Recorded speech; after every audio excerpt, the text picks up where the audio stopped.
Then on demand कर लिया है। तो नेक्स्ट मैं आपके साथ और टॉपिक आपके साथ डिस्कस करने जा रही हूँ।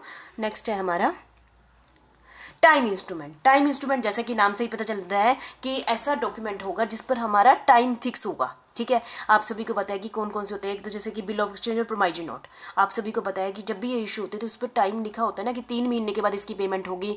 बिल ऑफ एक्सचेंज हो गया चाहे प्रोमाइजी नोट हो गया। ठीक है, after payable after a fix period, payable after a fix period मतलब 3 महीने के बाद इसकी पेमेंट होगी। ठीक है, मैं प्रॉमिस करता हूँ मैं 3 महीने बाद इसकी पेमेंट कर दूंगा। ठीक है, और after site payable after site मतलब कि जब सामने वाली पेई उसको दिखा देता है वो डॉक्यूमेंट कि आप मुझे पेमेंट करो, दिखाएगा तो उसकी पेमेंट हो जाएगी।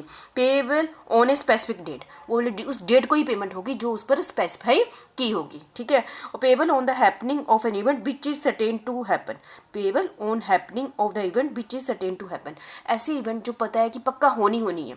ठीक है, उस डेट को उस हैपनिंग उस इवेंट के होने पर उस डेट को उसकी क्या हो जाती है, पेमेंट हो जाती है। इस टाइप के डॉक्यूमेंट को क्या कहते हैं, जिसमें डेट फिक्स होती है, जिसमें टाइम फिक्स होता है कि इस दिन पेमेंट होनी है, उस टाइप के टॉपिक को क्या कहते हैं, टाइम इंस्ट्रूमेंट। उसको क्या कहते हैं, टाइम इंस्ट्रूमेंट। तो मुझे लगता है आप समझ गए होंगे टाइम इंस्ट्रूमेंट क्या होते हैं।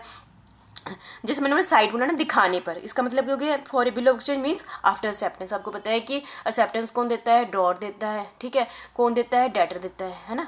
तो उसकी जैसे ही एक्सेप्टेंस होती है इसका मतलब साइट। और for a promissory note means after presentation for sight, after presentation for sight. तो ठीक है, आप समझ गए होंगे टाइम इंस्ट्रूमेंट क्या होता है, जिसमें टाइम मेंशन किया होता है। उस टाइप के इंस्ट्रूमेंट को क्या कहते हैं, टाइम इंस्ट्रूमेंट। आपने सभी को देख लिया, जितने भी टॉपिक मैंने आपको लगाए वही हमारे मेनली तो 3 ही है, बिल ऑफ एक्सचेंज, प्रोमाइजी नोट और चेक है। उन्हीं को ही आगे कन्वर्ट कर दिया हुआ है, उसी को ही ऐसे डिटेल में बता दिया गया है। एक टाइप से आपकी रिवीजन ही है किसकी, जो तीनों टॉपिक की। ठीक है, उसी को ऐसे बना दिया है इन्होंने। टाइम इंस्ट्रूमेंट मतलब जिस पर टाइम फिक्स होगा, टाइम लिखा होगा, after a fix time, site और स्पेसिफिक डेट। ठीक है, आप समझ गए होंगे।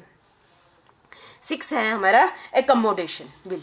एकोमोडेशन बिल क्या होते हैं, ठीक है, ऐसे बिल जैसे कि आप सभी को पता है कि बिल हमेशा किसके लिए इशू होते हैं, जैसे बिल ऑफ एक्सचेंज हो गया, प्रोमाइजी नोट हो गया और चेक हो गया, किसी कंसिडरेशन के बदले ही दिए जाते हैं ना। जैसे मैं डेटर ने क्रेडिटर को पैसे देने हैं इसलिए बिल ऑफ एक्सचेंज दिया। ठीक है, और जो प्रोमाइजी नोट दी है कि मैं प्रॉमिस करता हूँ आपको इतने पैसे देने, तो कोई कंसिडरेशन के बदले दिए जाते हैं ना।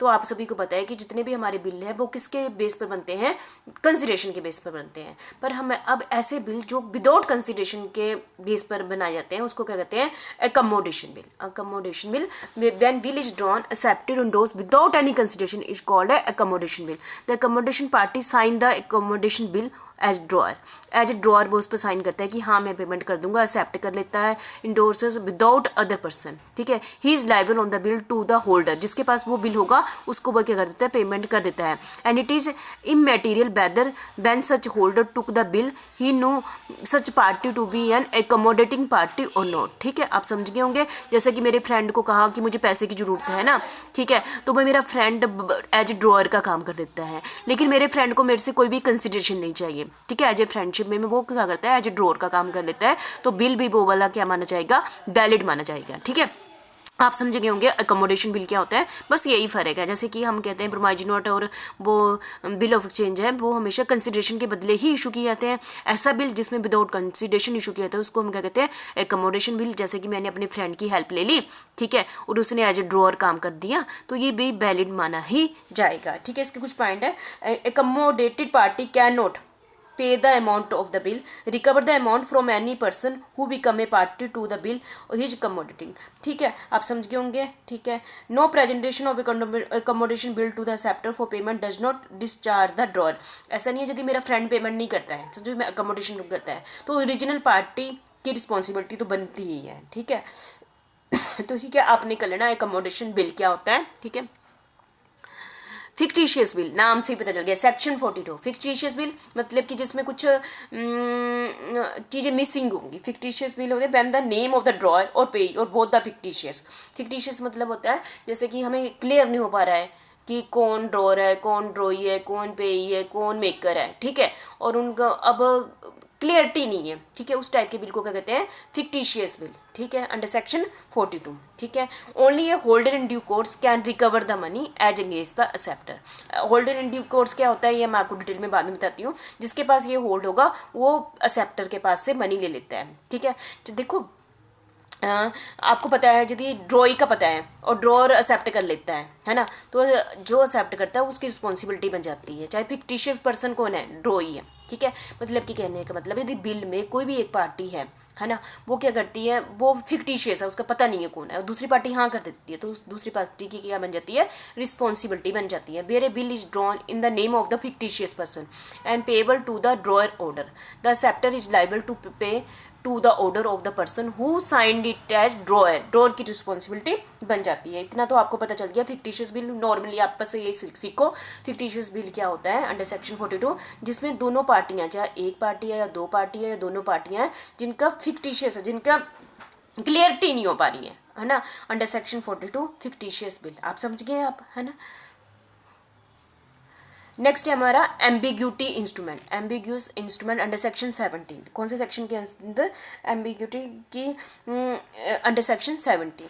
Ban an instrument owing to his faulted drafting may be interpreted either as a promissory note और ए बिल ऑफ एक्सचेंज। मतलब कि कई बार ऐसा इंस्ट्रूमेंट बन जाता है, जैसे कि हमें पता है ना, हम बिल को देख के ही पता चल जाता है कि ये प्रोमाइजी नोट है कि बिल ऑफ एक्सचेंज है। कई बार ऐसा इंस्ट्रूमेंट बन जाता है कि जिसमें क्लियरिटी हो ही नहीं पा रही है कि प्रोमाइजी नोट है कि बिल ऑफ एक्सचेंज है, जिसमें सामने वाली पार्टी उसको कुछ भी मान लेती है, या तो वो बिल ऑफ एक्सचेंज मान लेती है या प्रोमाइजी नोट मान लिए, जो मान लिया फिर उसको वैसे ही उसके साथ डीलिंग करनी पड़ेगी, ठीक है। मतलब कहने का मतलब है, सिंपल बात है कि ऐसा बिल, ऐसा इंस्ट्रूमेंट जिसको आपको पता है कि जब प्रोमाइजी नोट है या फिर बिल ऑफ एक्सचेंज है, कई बार ऐसी सिचुएशन होती है कि हमें पता ही नहीं चलता कि दोनों में से कौन है, और सामने वाली पार्टी जो लोग उसके पास ऑप्शन मिल जाती है कि कोई भी कुछ भी मान ले। यदि उसने एक बार मान लिया कि प्रोमाइज नोट है तो उसकी डीलिंग वैसे करेगा, यदि उसने मान लिया बिल ऑफ एक्सचेंज है तो उसकी डीलिंग वैसे करेगा, ठीक है। तो इस टाइप के आप समझिए एम्बिग्यूस इंस्ट्रूमेंट क्या होता है, once he does so he must avoid by his election. मतलब एक बार उसने एक्सेप्ट कर लिया कि मैंने इसको प्रोमाइज नोट माना, तो वो फ्यूचर में उसकी डीलिंग वैसे करेगा। तो मैं मतलब बस ये इसमें ये कहने का मतलब है, सिंपल सी बात है कि जिसमें अभी कन्फ्यूजन है कि इसको बिल ऑफ एक्सचेंज माने कि प्रोमाइज नोट माने। हाँ ये वैलिड होता है, ये वैलिड होता है, इसकी अगली ट्रांजेक्शन भी वैसी होगी जैसे होती है। यदि प्रोमाइजी नोट मान लिया तो प्रोमाइजी नोट के अकॉर्डिंग इसकी ट्रांजेक्शन होगी, यदि इसको मैंने बिल ऑफ एक्सचेंज मान लिया तो वैसे ही माना जाएगा, तो वो वैलिड कॉन्टैक्ट माना जाएगा, ठीक है। तो मुझे लगता है कि आपको समझ आ गया होगा, ठीक है। मैंने आपके साथ 4 टॉपिक डिस्कस किए, ठीक है।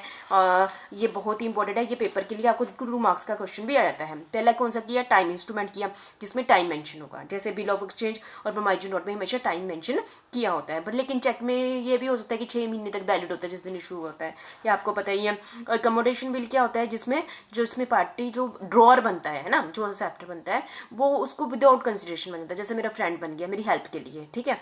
और नेक्स्ट फिक्टिशियस बिल क्या होता है, जिसमें पार्टियों के बारे में अभी पता नहीं है, ड्रॉअर के बारे में नहीं पता, ड्रॉई के मतलब, तो दोनों के बीच में अभी कन्फ्यूजन है, उस टाइप के बिल को कहते हैं फिक्टिशियस बिल कहते हैं, अंडर सेक्शन 42 कहते हैं। एम्बिग्यूस इंस्ट्रूमेंट सेक्शन 17, मतलब कि जिसमें कन्फ्यूजन है कि हमें उसको प्रोमाइजी नोट माने कि बिल ऑफ एक्सचेंज माने, जिसको एक बार मान लिया है ना, तो उसकी ट्रांजेक्शन आगे उसके अकॉर्डिंग ही होगी, ठीक है। तो मुझे लगता है आप समझ गए होंगे, है ना।